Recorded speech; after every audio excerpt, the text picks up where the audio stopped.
cada vez. Bom, então hoje na nossa aula, nós iremos falar um pouquinho sobre a segunda geração modernista, ou segunda fase modernista. Bom, então, para iniciar essa aula, é necessário, linkarmos com a história. Por quê, professor? Porque é necessário, que voltemos ao contexto histórico, dessa escola literária para estar, de certo modo, analisando, esses textos e assim tendo uma compreensão maior do que cada autor desse movimento literário quis repassar, em suas obras, tá bom? Então nós temos, no contexto literário, ele vai durar de 1930 e vai estender até 1945. Lembrando que um ano antes, em 1929, nós tivemos uma crise do café, que ela é conhecida como café com leite, e logo depois, em 1930, nós tivemos a Revolução de 30, que nada mais foi que Vargas, o governo, ele se tornou provisório, e logo em seguida nós tivemos a ascensão do partido nazifascista, e depois, em 1937 até 1945, nós tivemos a ditadura de Getúlio, E lembrando que depois veio a Segunda Guerra Mundial, a bomba atômica, que no caso foi o final da Guerra Fria, tá? Então, pessoal, vale lembrar que a geração de 30, ela não precisou ser combatida como a de 22, ou seja, eles já encontraram uma linguagem poética, modernista e estruturada nessa época, ou seja, o modernismo ele já estava dinamizado, ou seja, ele já estava incorporado com as práticas literárias brasileiras, E sendo assim, esses modernistas de 30, eles estão mais voltados ao drama do mundo, ou seja, ao desconcerto do capitalismo. Então, assim, é bem interessante a gente estar pesquisando um pouco nessa geração de 30 para estar compreendendo esse movimento literário, tá? Então, lembrando que não foi combativa, pessoal, e sim construtiva, tá bom? E vale lembrar que a preocupação de assumir uma postura, séria com a relação de mundo era essencial nessa época, tá? Então o modernismo ele vai criar um novo retrato dentro da prosa, ou seja, esses escritores eles vão começar a ser influenciados, pela repercussão da Semana de Arte Moderna, que foi em 1922, que nós discutimos, anteriormente em nossas aulas, Ou seja, havia um novo olhar, ou seja, um posicionamento crítico, construtivo, político, sociológico que transformava, o meio onde estava inserido aquelas pessoas, tá? Lembrando que o surgimento, houve também o surgimento dos romances regionalistas, E nós temos como destaque dentro desses romances regionalistas a zona rural da região Nordeste, a parte precária, é onde a sociedade clamava por melhorias, tá? E vale lembrar que esse novo retrato do modernismo, que ele vai se intitulando, com outro nome, que vai ser um modernismo neorrealista. Ah, professor, o que é isso?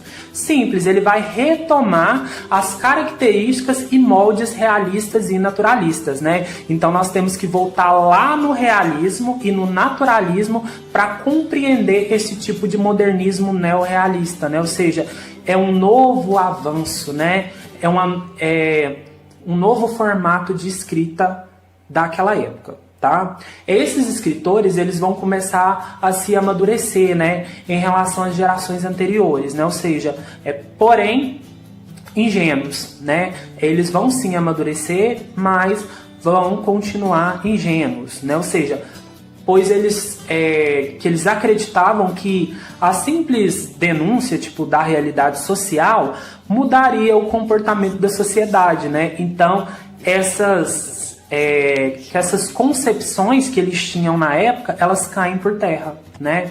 E isso, assim, é bem interessante, né, nós observarmos dentro da produção literária do período. Ou seja, a prosa, ela vai ser diferente da primeira fase, ou seja, em que na primeira fase reinou a poesia, né? Agora a prosa de ficção, né, ela vai começar a ocupar um lugar maior, né, mais destacado, né? Ou seja, sobretudo pela estreia de muitos escritores, né? Então, anteriormente a poesia que se destacava, e agora, né, a prosa ela vai ter, né, a sua glória dentro desses muitos escritores, tá?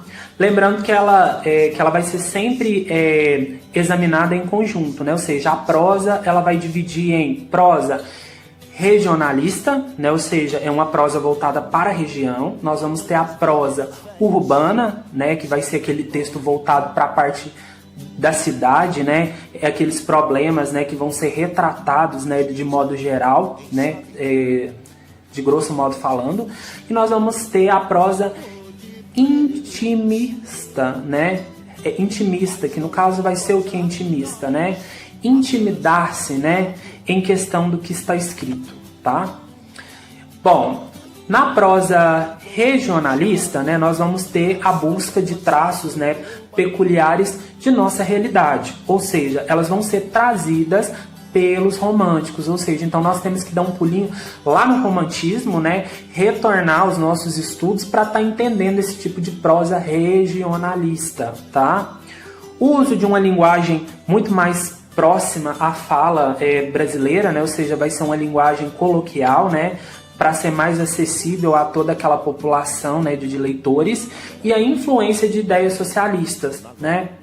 Lembrando que a região Nordeste, né, que eu havia falado anteriormente, ela vai ser marcada por contrastes, né, sociais mais chocantes, ou seja, ela vai fornecer, né, um material para se formar uma grande prosa, ou seja, a seca, o cangaço, né, o misticismo, né, que são motivações, né, para alguns textos, né, literários, né. Daí nós podemos, né, citar que a seca e o cangaço ela vai ser muito encontrada, né, nessa fase dentro da literatura do Nordeste, né, que entra a literatura de cordel, tá bom? E depois, né, continuando nessa fase regionalista, né, voltada para a região Nordeste, nós vamos ter a obra, né, que vai inaugurar essa segunda geração modernista na prosa, que vai ser a Bagaceira, né, de José Américo de Almeida, que ela foi publicada em 1928, tá? Então, vale ressaltar que o José Américo de Almeida ele é muito importante, tá, para a nossa literatura, e nós temos outros, né, outros que vão trabalhar nessa mesma linhagem do José Américo, como Graciliano Ramos, Raquel de Queiroz, né, com o livro 15, José Lins do Rego, Jorge Amado, tá? E depois nós vamos ter a prosa urbana, né, ou seja, que vai ser um texto voltado para as grandes cidades, né, com seus tipos e problemas característicos, né, ou seja, seria a temática de Érico Veríssimo, né, pelo menos no começo da sua carreira, e de Marcos Rabelo, ou seja, entre outros, tá? Então vale ressaltar que o Érico Veríssimo, né, ele vai ser latente na prosa urbana da segunda geração modernista, tá? E depois nós temos a prosa intimista, né, que vai ser o quê? É uma novidade naquela época, né? Ou seja, a novidade surgida na segunda fase do modernismo, né? Que se você fazer pesquisas, né, voltada para essa prosa, ela vai entrar na teoria, né, psicanalística de Freud, lembrando a parte da extensão, né, onde vai incorporar essas sugestões de psicanálise, pessoal.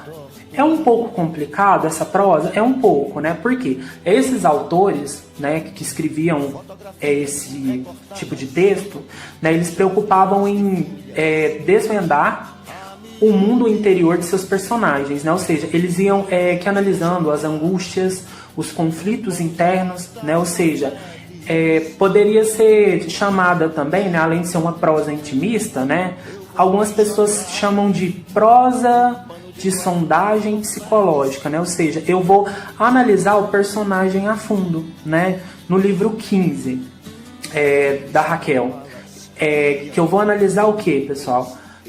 Dentro, tipo, quais são, né, os personagens, né?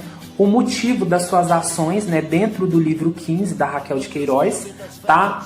As suas angústias, né, os conflitos internos e assim, etc. Ou seja, eu vou trabalhar essa parte sentimental dos valores éticos, morais, que são, né, envolvidos dentro de cada personagem para sim gerar um desfecho para cada texto.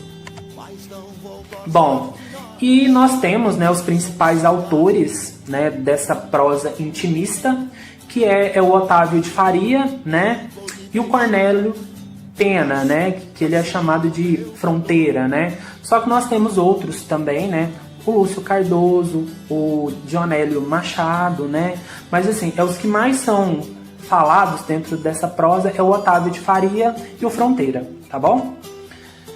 Bom, pessoal, então assim, voltando nessa parte da segunda geração modernista, né, a prosa, ela vai ser muito importante, pessoal, porque ela vai retomar, né, a consciência e o respeito da realidade brasileira, tá?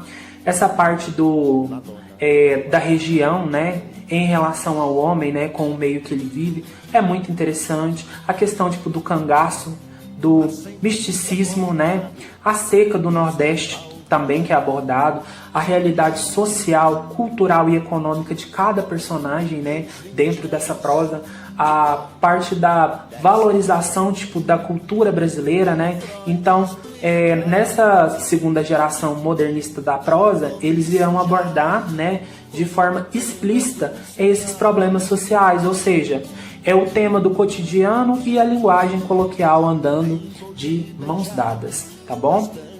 E assim, vale lembrar, pessoal, que Jorge Amado, né, se vocês tiverem um tempinho para pesquisar, né, as suas obras, elas vão traçar um verdadeiro, né, e completo quadro brasileiro, ou seja, a linguagem dele vai ser simples, né, que vai encaixar nesse movimento literário, né, ele vai ter algumas expressões, tipo, populares, alguns costumes, né, algumas tradições, né, e ele vai ter um bom humor